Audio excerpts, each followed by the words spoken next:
Hello, my fellow kid. Welcome back to the channel. Welcome to another top tournament competitive list review.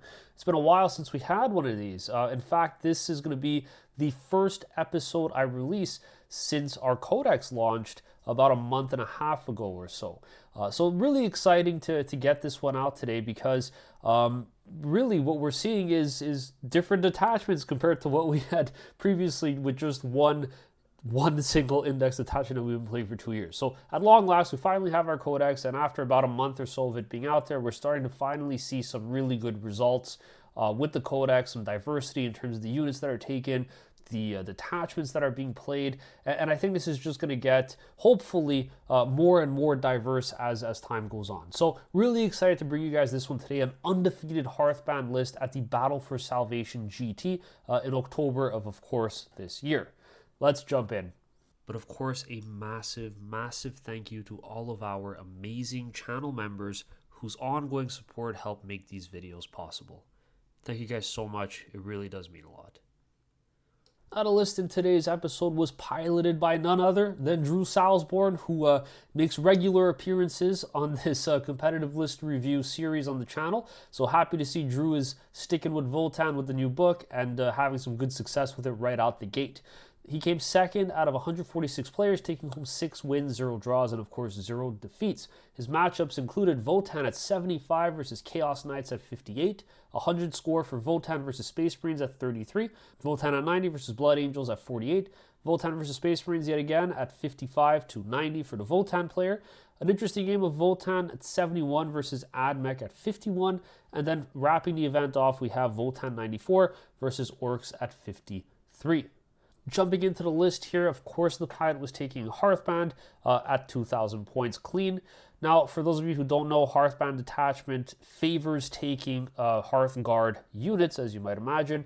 Things like Cals as well, who provide a native buff to some of their units. There's also kind of like this global buff everyone gets when they target the closest eligible target in terms of shooting, and then also for melee if they're in engagement range with them, where they get to reroll wound rolls of 1. So just getting a little bit more consistent damage that goes through. And then, of course, your Hearthguard squads, or things that have calls attached to them, gain the benefit of increasing their AP by 1 in both shooting and inside of melee. So if, like, the perfect package would be you have your Hearthguard attacking something that's directly in front of them, they're going to be shooting it, they're going to be getting reroll hit rolls of 1 because it's the closest target, reroll wound rolls of 1 because it's the closest target, and then they're going to be hitting you at AP4 because of the extra AP because you're the closest target. So it's a lot of damage. So this is a very damage-focused detachment. A lot of stratagems help support that. You have ways to increase your melee damage if you're targeting monsters and vehicles as well, which otherwise might be a limitation for the detachment if you're not really running any tank platforms. And then, of course, you also have ways to get larger squads into combat by tagging different things with 6-inch Pilot and Consolidate, which is always really nice to have.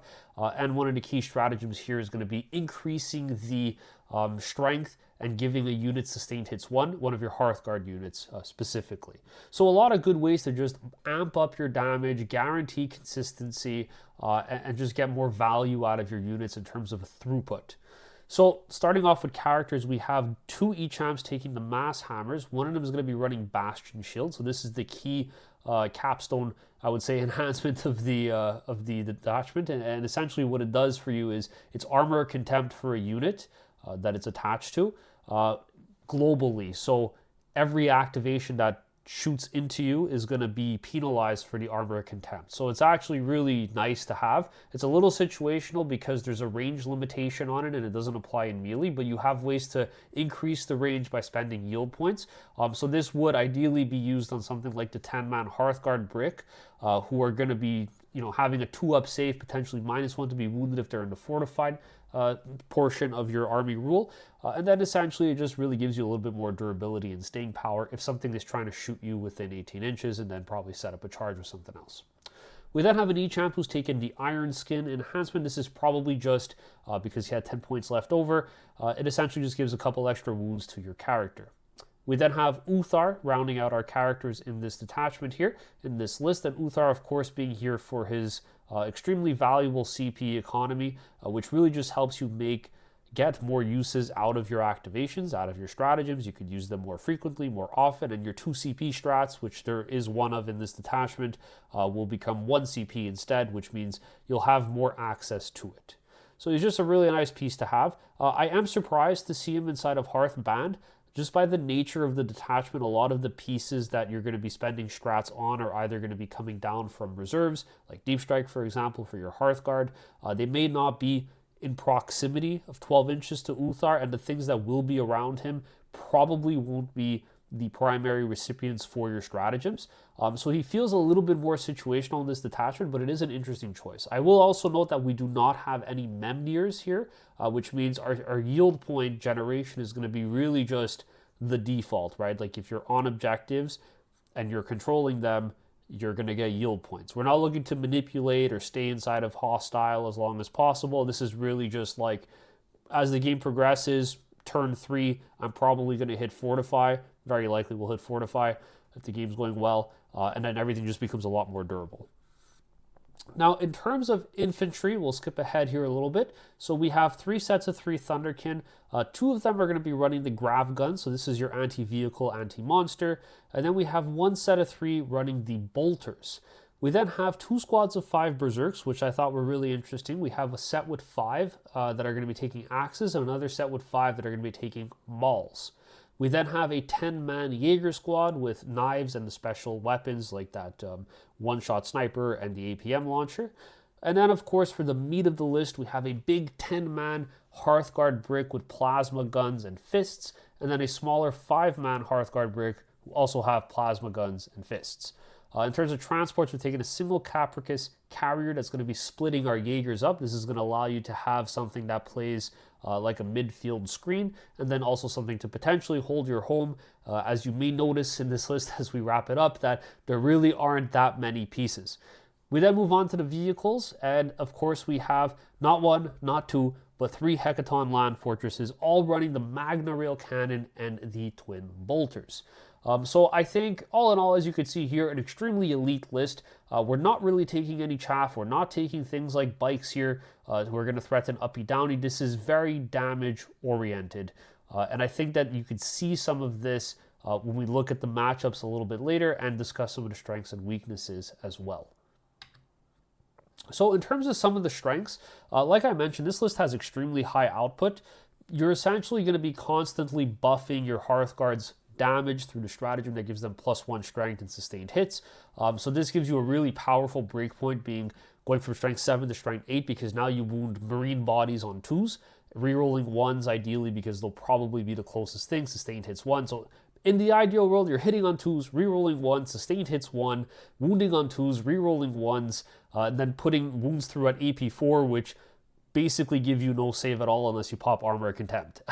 So it's really powerful, and it is a ton of volume and just like a ton of high AP shots that are really going to push saves onto your opponent, and of course just absolutely destroy any units that they see. Like, I think on average, like the 10-man Hearthguard brick activating with full rerolls and for sustained hits 1 does, like, I think it picks up like 20 to 21 marine bodies in a single activation of shooting. So you can essentially like deep strike down, split fire half into one set of marines, half into another, pick up 20 marine bodies, and then charge something else. Like, it's just insane amounts of output because of those breakpoints, because of the rerolls and the consistency. I think the list also has really strong primary presence. It doesn't have a ton of OC, it doesn't have a ton of chaff, a ton of infantry bodies like battle line that are going to just go on objectives and kind of just dump the OC and like hold it for you. But what it does have is a lot of durability.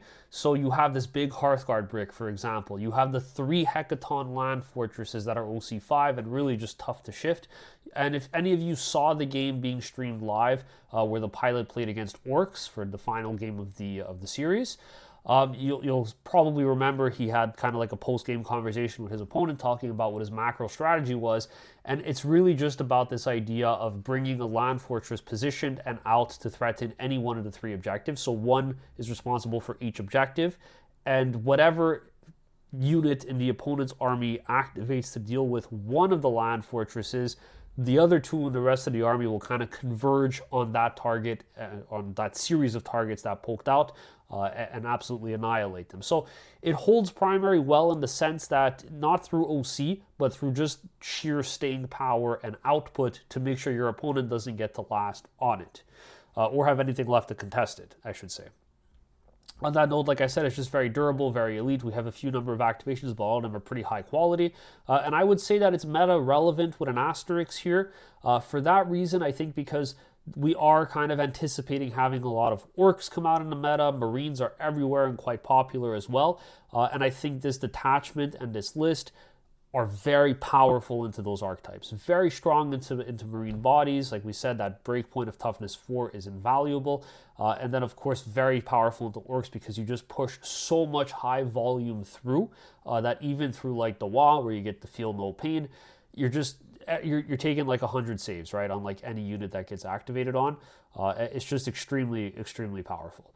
I said it's also quite dynamic. So something that I appreciated in this list that the pilot incorporated is if we go back and just kind of take a look at the loadouts, we're not just saying like, okay, I want like 3 Thunderkin, I want 2 Berserks. We're meticulously accounting for different situations. We're being quite flexible and deliberate with the war gear choices that we're including here, just because we want to make sure we have an answer to any situation that comes out. So for example, if we have to deal with some vehicle threats, we have the grabs that could come in either in the land fortresses alongside the Berserks or put them somewhere in reserves, for example. That allows you to have a little bit more extra punch through your shooting. And then you have the bolters that get a little bit further range so they could strip cover from somewhere far away, and then maybe the Hearthguard deep strike somewhere close by to it, or rapid ingress, and then you could threaten that side of the board a little bit more effectively. And then for the Berserks, if your opponent is running vehicles and they rush you, of course, like maybe in a Chaos Knight matchup, well then you have like some anti-vehicle mauls here that go hand in hand with like all the damage output of the Magna Rails and the Thunderkin grabs. And then if your opponent has some elites, well, you trade the 5-man Berserk unit instead with the Axes, who are going to have an easier time dealing with that target. So I think that it's quite flexible in terms of the loadout choices, making it a little bit more dynamic in play. And as I kind of been not alluding to, I guess directly saying, the list has really strong breakpoints in terms of the math and the output that it presents, being extremely powerful, like I said, into Marines and Orcs.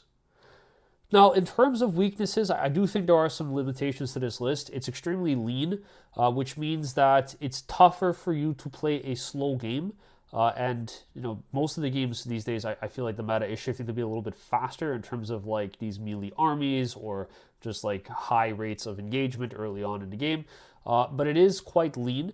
And because of its elite nature, I think it is a little bit more susceptible to weaker mission play. Now, that said, of course, you're leading into this macro strategy of kind of just putting these forts out there, baiting your opponent to react to one, and then just collapsing on his army with sheer output. So maybe that's not even a concern, but your game plan does have to adapt and change to this. You're not going to approach the game the same way you would if you were running historically like a 5 Sagittar build, right? Like this is something that wants to push quite aggressively. And then I think the big elephant in the room is Eldari. So Eldari, again, quite powerful, right? Like really, really good. And this isn't even me hypothesizing it. The pilot also said this. The list struggles into Eldar because a Fugan brick coming out with all of those fire dragons could pop like 2 land forts with ease without even breaking a sweat, right? Especially since you're going to have 3 of them on the board. You're probably going to have 2 of them within proximity of the full range of the unit. And I think that squad just picks up 2 land forts like it's nothing. It's happened to me in many games, and it's something that would be my primary concern for taking such a heavy investment in land fortresses, and one that the pilot himself acknowledged as being quite lucky, having dodged all the Eldar matchups at this event, which, again, really, really good. And as we'll see again, like taking what I just said and analyzing those matchups in just a second, we're going to see, yeah, like this kind of makes a lot of sense as to why this list was able to push such high margins and discrepancies in points against some of those armies we mentioned. So just circling back here to the matchups, like we said, we know that the list does quite well into Marines, into Orcs, things like that. And if we take a look at the matchup specifically here, we see for Marines, Blood Angels, like variants of Marines, and Orcs, this is where we actually have the highest margin of point differential between both players. So those games where this list excels at its game plan, at its macro strategy, and these are the armies it does really well into, we see that go to full effect. The pilot was able to utilize the list to its full capabilities here, getting 100 and 90s across the board for those three matchups that I mentioned, being, of course, like Marines, variants of Marines, and then Orcs. So he knew his strength, and he leaned into it fully, and when he got those matchups, he did extremely well into them. The other ones that I think are a little bit interesting here, we see with CK and with AdMech, this disparity is a little bit tighter in terms of score margins. Now with CK, I do think that this army in general, Votann, is still pretty good into Chaos Knights, especially this detachment, because you have a lot of tools here that help amplify your consistency and your damage output into these bigger targets, right? It's a lot harder to say, like positionally, I'm unable to get my consistencies with the reroll ones to wound, for example, or my extra AP, or my reroll ones, because there are only so few knights on the table, right? Like it's quite easy to make sure on top of that your opponent isn't screening you out, which is a big thing. You can kind of just land wherever you want, which makes this a little bit easier for you to position yourself. We also have a really solid amount of anti-tank in this list, like we mentioned and discussed. You have good amount of throughput and consistency, and the flexibility in terms of loadouts that were taken, like the double Grav Thunderkin and the Berserks with the Mauls, I think make this matchup significantly easier as well. Now, I think something that's really interesting, I'll just go back to the list just for a moment here, but something that I think is also pretty interesting is the flexibility in deployment. So I didn't have a chance to see if any other games were played, and I didn't watch the full game for the one that was on stream, but I think it is really interesting to have kind of like this Hecaton package, if you would, that holds 3 Thunderkin and Berserks. I'm not sure if the pilot ended up doing this, if he ran it like this, but that's how I would probably approach this, is you have this kind of self-contained package that lives inside of a land fortress that could basically do anything, right? You have a land fortress tank that has really good output in of itself. It has anti-tank, it has anti-infantry, it has very good consistency. And then you disembark and you have Thunderkin in there that have the grav guns for anti-vehicle popping and for stripping cover. And then, of course, you have the 5-man Berserks that are like your follow-up to whatever survived the output of the land fortress and the Thunderkin. The Mauls just end up picking them up. So I could definitely see that type of package coming into effect inside of this matchup for the CK. And I just think that in general, this is a favorable matchup for the army. The other one that I'm quite interested in is the AdMech. So with AdMech, there's usually a lot of trash, and AdMech are looking to be pretty good right now, I would say. They're just really annoying in terms of how much garbage they have on the table, so it's really tough to get your deep strikes and your rapid ingresses to work effectively. I'm sure the 6-inch deep strike comes in handy here, but I'd be very curious to hear the pilot's thoughts about his list performing here in terms of on this front. And the other concern I had is that, as we mentioned, because the list is so lean, I feel like it's a lot harder to screen your own backfield. And if you can't screen your own backfield against some of these armies, I think you're in trouble. So for example, like Blood Angels, I think could be a really big threat if the opponent played it well and recognized the disadvantage that Drew's list had, which would be an inability to effectively screen your backline. This could get problematic, right? If you rapid ingress something that's extremely quick, you go somewhere in the corner and then you just push against your opponent's home objective. And then, of course, for the AdMech one, just the sheer amount of stuff that you have, I think it just floods the board quite quickly as well. So I'd be really curious to hear the pilot's thoughts on AdMech, how that game went. This is one of the tighter ones out of the event, being 71-51, and one that had my curiosity. All right, everyone, thanks so much for tuning into this week's episode. If you enjoyed the new style and format I have for the tournament list review, let me know in the comments down below. Subscribe to the channel if you haven't already. Everything really helps me out a lot. And if you haven't and you're interested, please consider joining our Discord server by following the link down in the description below. It's free of charge, and you can join a community of like-minded kin and get your photos featured in my weekly videos, as we saw in this one here as well. And of course, a massive thank you to our channel members whose ongoing support help make these videos possible. Thanks so much for tuning in, and I'll catch you all in the next one.